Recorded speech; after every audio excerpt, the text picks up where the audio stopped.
Ah, che freddo!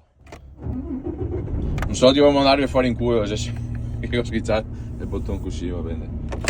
Ok, andiamo, abbiamo portato a livello. Speriamo che non ci siano dei camion davanti a me, basta che non ce ne siano troppi, sinceramente. Comunque l'azienda è qua a fianco, scarichiamo qua e poi abbiamo finito.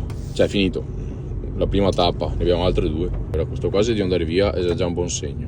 Vediamo. Sì, è di andare via. Ok.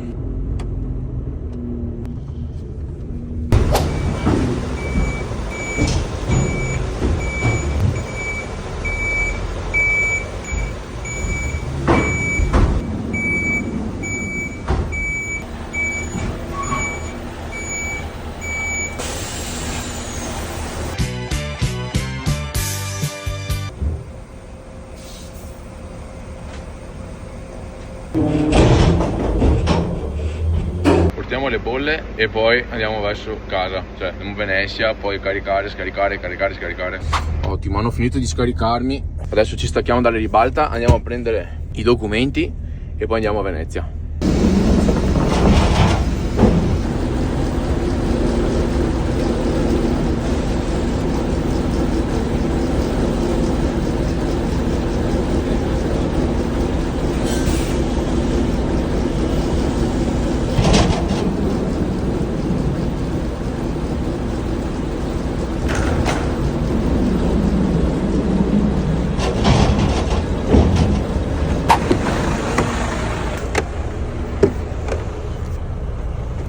Direzione Venezia.